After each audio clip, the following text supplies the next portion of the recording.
Bom dia! Vamos falar sobre maconha? Droga ou remédio?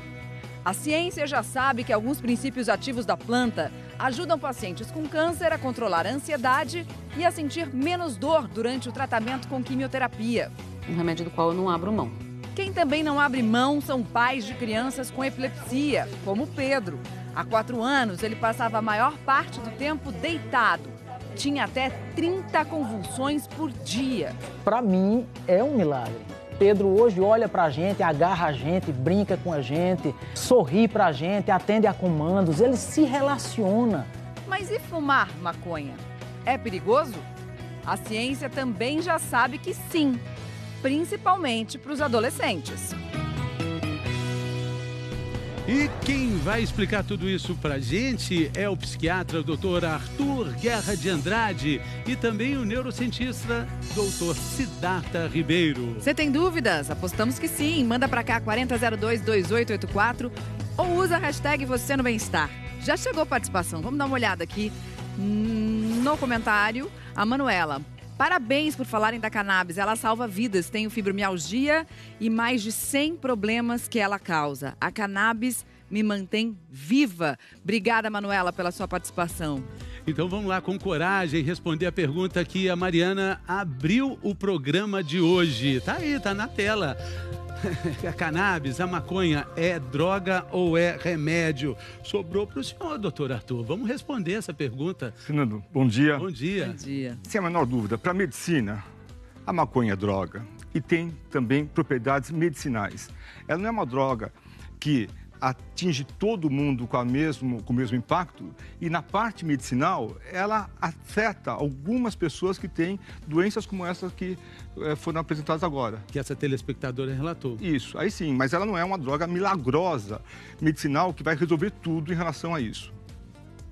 Então, nós temos aí uma possibilidade de um trabalho forte nesse sentido, de investigar cada vez mais quais são as propriedades medicinais de uma droga que também causa dependência quando é usada de forma mais intensa e que, quando é usada por menores de idade, por adolescentes, vai dar problemas graves em relação a isso. Tem mais um comentário da nossa tela interativa, vamos ver aqui quem está falando agora é a Maria de Lourdes. Todo medicamento é droga. É verdade, né, doutor Siddhartha? Todo medicamento também tem efeito colateral, também é uma droga, né? É verdade, Mariana. Tanto é que a gente compra os remédios na drogaria, né? Então, todo remédio é droga. Agora, a diferença entre um remédio e um veneno é a dose e são os seus constituintes. Então, para que a maconha possa ser usada de maneira medicinal, é preciso que nós conheçamos esses constituintes e que possamos, então, fazer as escolhas terapêuticas. Vamos conhecer um pouquinho, então, dos princípios ativos da cannabis aqui. São mais de 100, né? São muitos. São mais de 100 princípios ativos canabinoides e tem outras substâncias, terpenos, fenóis, e a ciência começa a redescobrir esse que é um remédio muito antigo, né? Eu gosto de dizer que a maconha não é a erva do diabo, a maconha é um santo remédio, mas como todo remédio precisa ser usado com muito conhecimento de causa. E cada vez mais os estudos avançam, ainda aqui com alguns problemas, mas estamos caminhando, né? A duras penas. Sim. THC, que é um dos princípios ativos mais conhecidos da cannabis, para que ele serve? O que ele faz? THC tem muitas propriedades medicinais importantes, sobretudo para epilepsia. Pode ser usado para depressão, para Alzheimer, mas ele também tem seus perigos. Então é importante que ele seja equilibrado por uma outra substância que é contida na planta chamada CBD, o canabidiol. Quimicamente são semelhantes, mas os seus efeitos são quase opostos. Por quê? Bom, eu não vou explicar os detalhes moleculares, são bem complicados, mas o que de fato acontece é que o THC tem um efeito de estimulação e o CBD tem um efeito de sedação. Então, quando a gente pensar numa regulação da maconha medicinal, mais importante do que saber a concentração de THC ou de CBD é saber a relação entre esses dois. A gente vai conhecer agora famílias da Paraíba que conseguiram na justiça o direito de comprar e também de produzir remédios à base de cannabis para a criança, para os filhos que têm problemas de saúde. Vamos ver a reportagem, quem vai mostrar pra gente é o Bruno Sacaúi. É uma explosão de energia, o dia inteiro querendo brincar, mas não foi sempre assim. 4 anos atrás, quando a gente fez a primeira reportagem com o Pedro, ele não andava, passava a maior parte do tempo deitado. Tinha até 30 convulsões por dia por causa da epilepsia. Foi quando os pais dele conseguiram, na justiça, o direito de importar o canabidiol, um óleo derivado da cannabis que vinha apresentando bons resultados no tratamento da doença. para mim, é um milagre. Pedro hoje olha para a gente, agarra a gente, brinca com a gente, sorri para a gente, atende a comandos, ele se relaciona. De lá para cá, mudou a legislação que passou a permitir a importação do medicamento. E mudou também a luta de Júlio e Sheila. Eles fundaram a Liga Canábica, um grupo de pais e pacientes que luta pelo direito de usar os derivados da cannabis no tratamento. Em 2 dias a gente conseguiu reunir 16 famílias, né, nessa situação de desespero em que a gente se encontrava. E aí, né, procuramos o Ministério Público Federal e a coisa foi tomando corpo e foram se agregando pacientes. Dessa mesma luta, da união de um outro grupo de pais, nasceu a Abrace, a Associação Brasileira de Apoio Cannabis Esperança. Durante anos, eles produziram clandestinamente o óleo da cannabis. O excedente era enviado para pacientes de todo o país. Até que, em maio desse ano, a Justiça Federal autorizou o laboratório a cultivar e manipular a planta para fins exclusivamente medicinais e o uso dos pacientes com necessidade comprovada. Foi um alívio. Hoje a gente está vendo os resultados disso.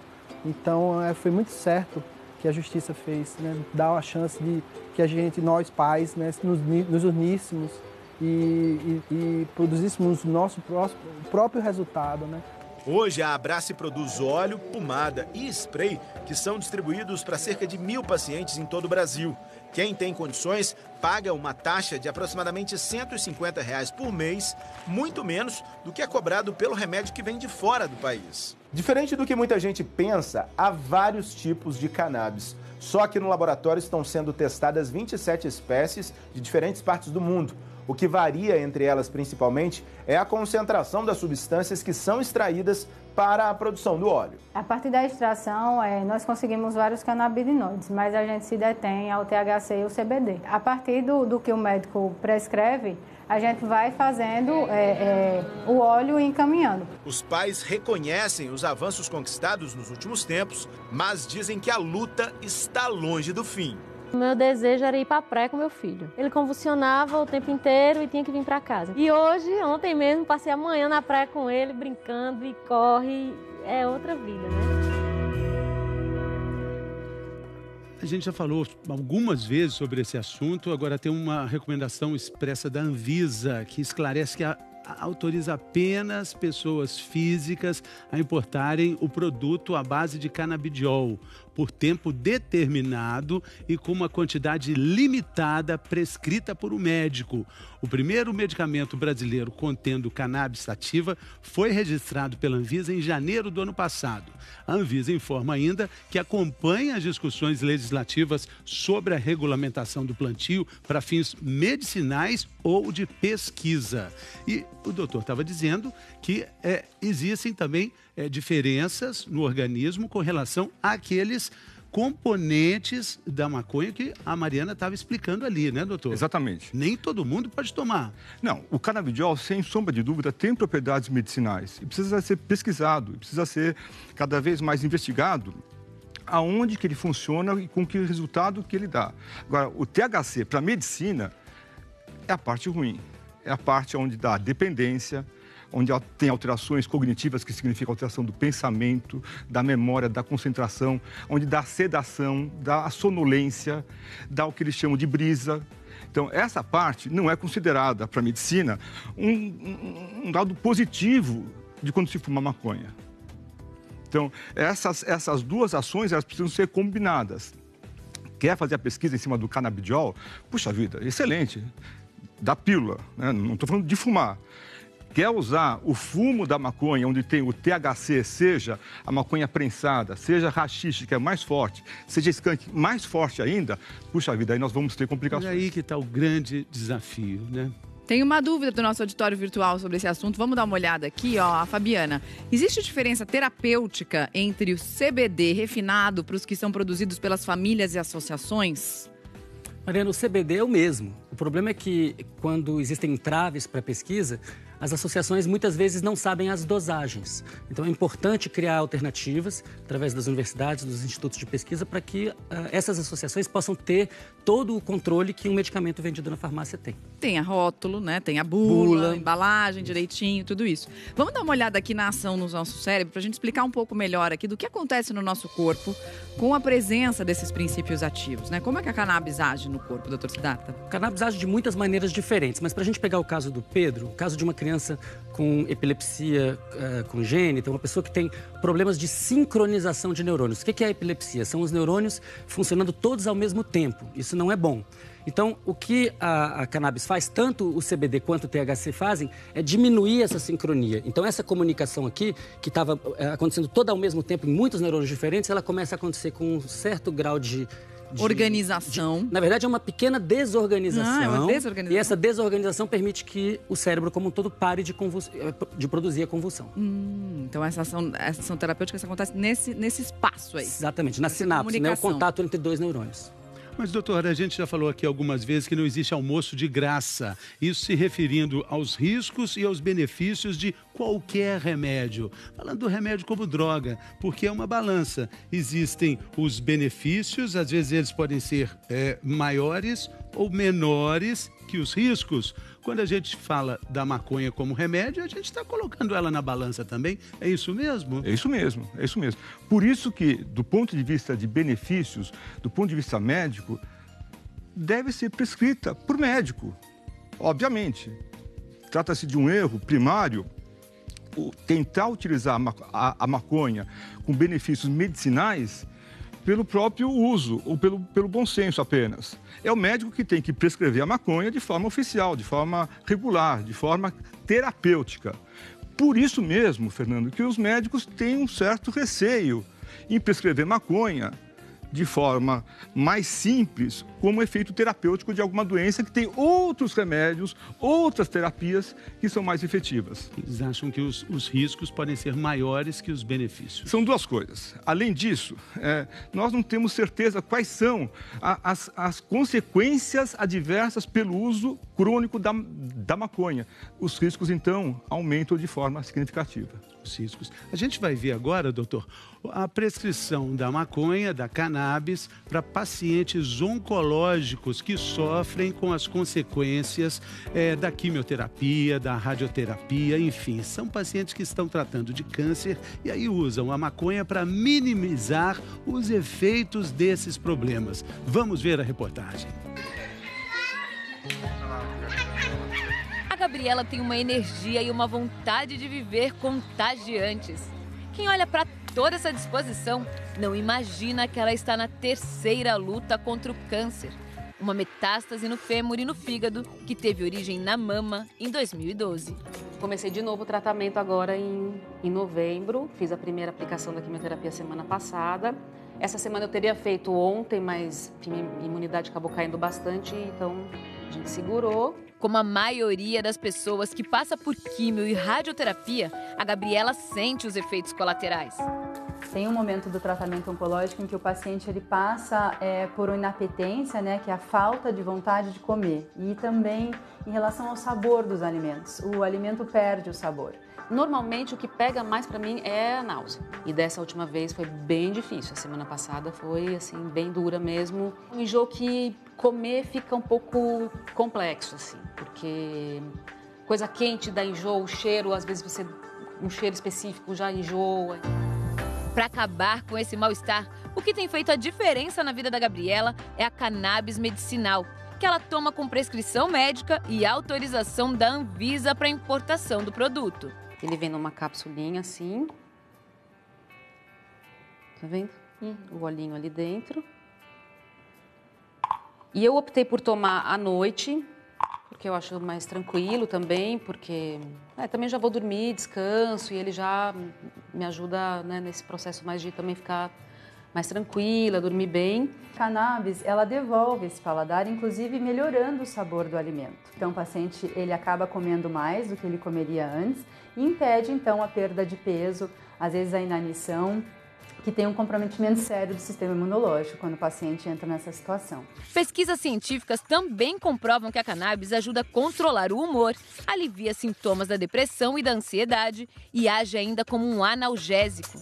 Ela consegue fazer com que a gente diminua a quantidade de outros medicamentos ou até reduza a miligramagem, por exemplo, de opioides ou outros analgésicos. Eu não conheço nenhum medicamento que tem tantas ações num só. A metástase óssea, ela é muito dolorosa, um remédio do qual eu não abro mão. Certamente eu não teria conseguido ir para o parque no fim de semana, caminhar, né, andar de bicicleta com meu marido, com a minha filha. Não estaria fazendo as coisas gostosas da vida como eu estou fazendo agora. Estaria com tanta dor que estaria em casa no sofá, provavelmente.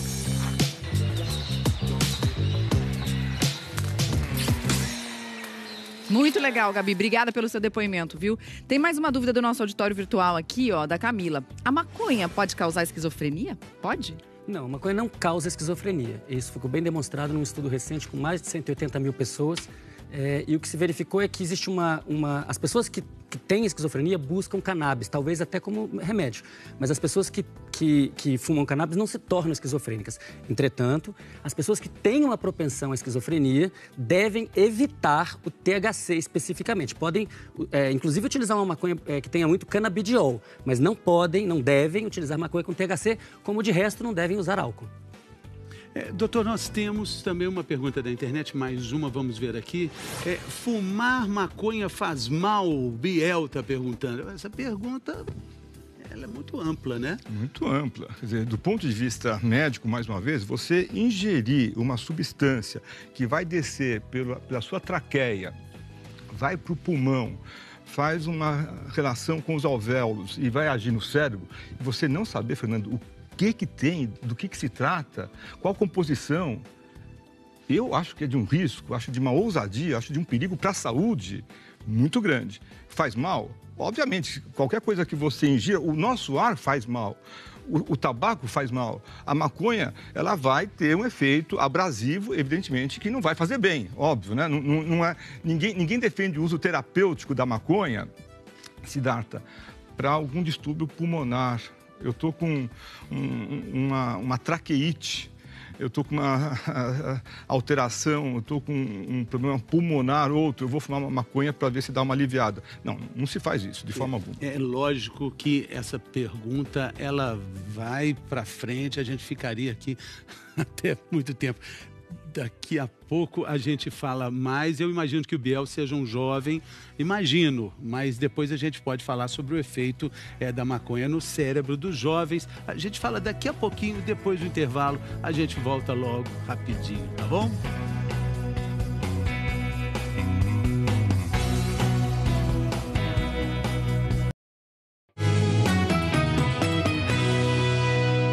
Ontem foi dia de bem-estar global em Ribeirão Preto. Fernando esteve lá e vamos saber o que aconteceu nas tendas médicas agora. Seu João é atleta amador, adora corridas e já chegou mostrando as medalhas. Mas desta vez veio ao parque consultar um urologista. O exame de toque detectou um cisto na próstata. Seu João se surpreendeu, mas está pronto para correr para o médico. É outra corrida. Aí a gente vai se encontrar na próstata com mais... Vai ver o resultado, né? 3 carretas do Hospital do Amor de Barretos ofereceram testes de mamografia, Papa Nicolau, câncer de boca e educação para jovens. Em todas as tendas, muita procura. Pelo menos 12 mil pessoas passaram por elas. Ribeirão Preto é famosa como um centro de medicina. Aqui tem USP, HC, 7 faculdades de medicina e um médico em cada esquina. Mesmo assim, muita gente encontrou aqui nessa ação o acesso aos médicos e aos exames que procurava. Às vezes a ajuda chega na hora certa. Dona Rita entrou na tenda do coração sentindo tontura. Descobriu que a pressão estava muito alta. As meninas me deu todas as informações. Aí agora elas vão me ensinar a comer certinho, né? Porque eu como tudo errado. Aí já tá tudo anotado para mim fazer os tratamentos. Ela foi levada de ambulância para uma unidade de saúde. Depois, vai ter acompanhamento de cardiologistas. Como a pressão está muito elevada e ela poderia estar correndo o risco de um infarto ou de um AVC, uma medida imediata tem que ser tomada, porque isso poderia acontecer em questões de minutos ou questão de horas. Quando o seu Ivanildo sentou à frente do aparelho oftalmológico, finalmente enxergou a ajuda que procurava. Faz 2 anos que ele sofre por causa da catarata grave nos 2 olhos. Não consigo enxergar direito e várias vezes já fui quase atropelado, né? Depois de passar pela tenda, a cirurgia dele foi agendada. A projeção e a ideia é que ele tenha uma boa recuperação visual bilocular e que ele consiga exercer as atividades do dia a dia. Muito bem, teve muito bem lá, teve muito bom, viu? Que te calor, viu? Eu imagino. A gente terminou o último bloco falando sobre o risco, né? Do efeito da maconha no cérebro dos jovens, doutores. Então, qual é, doutor? Um olha para o outro olha para um. Qual é o grande risco de fumar maconha entre os adolescentes? Mariana, o cérebro é um órgão em expansão. Ele vai crescendo, os neurônios vão se multiplicando. Ele precisa de bons alimentos, ele precisa de sangue, ele precisa de oxigênio, ele precisa de glicose. A maconha não vai ajudar. Não é nem a medicina que fala isso, é o bom senso. Um pouquinho de maconha, um pouquinho só, ela vai se espalhar no cérebro todo e vai ter um efeito deletério. Vai complicar a vida desse jovem. Vai deixá-lo mais vulnerável para ter dependência. Vai render menos na escola. Vai ter amigos que só fumam maconha. Não conte com a medicina para ajudar, a não ser naquela situação, Siddhartha, onde tem uma doença, uma epilepsia em criança. Aí nós precisamos usar o risco e o benefício, ter essa dosagem para que a gente possa ter uma postura melhor. Agora, em princípio, no cérebro que está sendo expandido, a maconha não vai ajudar. Quando termina a formação do cérebro? Ela termina por volta dos 25, 28 anos. Tem gente que acha que até os 40 anos o cérebro ainda está se... Nossa, o meu está ainda... Eu acho que... É pergunta da internet, vamos ver quem está falando conosco ao vivo. Ju, tem epilepsia? A cannabis pode ser usada contra a doença? Sim, talvez seja a indicação mais clara. Hoje em dia, a epilepsia é certamente uma doença que pode ser beneficiada pelos diferentes canabinoides. É justamente essa doença que está abrindo as portas para o uso medicinal no Brasil. Evidentemente, né, que o médico vai prescrever os medicamentos de maior sucesso antes, que nós sabemos que tem uma segurança maior e que vão responder de forma mais efetiva. Então, para a resposta da moça, passa no médico. É o médico neurologista que vai poder fazer o diagnóstico melhor e vai poder fazer a prescrição mais adequada em relação a isso. Maconha não é o primeiro remédio, então, para quem tem epilepsia, que isso fique muito claro para todo mundo, né? Tem mais uma dúvida que chegou pelo Fale com a Rede Globo, a Natália. Como a maconha pode afetar o desencadeamento de transtornos mentais? Vamos falar sobre isso, Natália, daqui a pouquinho. Estamos esperando vocês aqui já.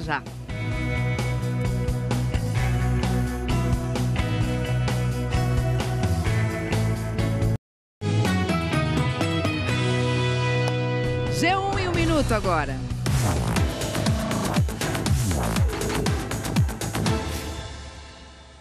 Olá, bom dia. Uma pesquisa Ibope divulgada hoje mostra que 75% dos brasileiros consideram que o presidente eleito, Jair Bolsonaro, e sua equipe estão no caminho certo. 14% acham que eles estão no caminho errado e 11% não sabem ou não responderam. O levantamento foi encomendado pela CNI e foram ouvidas 2.000 pessoas de 29 de novembro a 2 de dezembro. E aqui na Grande São Paulo, a Polícia Federal prendeu hoje o prefeito de Mauá, Átila Jacomussi. Ele já tinha sido preso em maio. A PF também faz buscas em 22 dos 23 gabinetes dos vereadores da cidade. A investigação indica que 9 empresas de diferentes ramos pagavam propina mensal para o prefeito. E no Rio de Janeiro, um jacaré foi flagrado hoje caminhando tranquilamente pela ciclovia Tim Maia. E aí o Corpo de Bombeiros foi acionado para tirar o animal da pista. O verão está chegando, eu acho que ele queria se preparar, né? Mariana, Fernando. Estava se bronzeando. Bicicleta para ele vai ser difícil, né? Chama o síndico, Paulinha, na rodovia Tim Maia, lá na ciclofaixa. Tá bom, até mais. Obrigada, Beijo, tchau. Bom fim de semana. Não? Até amanhã. Não, amanhã é sexta. Tá eu me confundi. Me confundi. Beijo, Paulinha. Beijo, gente. Beijão. Beijo. Tem dúvida do nosso auditório virtual, né, Fê? Sim, dúvida. A Natália Moura, como a maconha pode afetar o desencadeamento de transtornos mentais? Doutor Arthur, ela pode desencadear?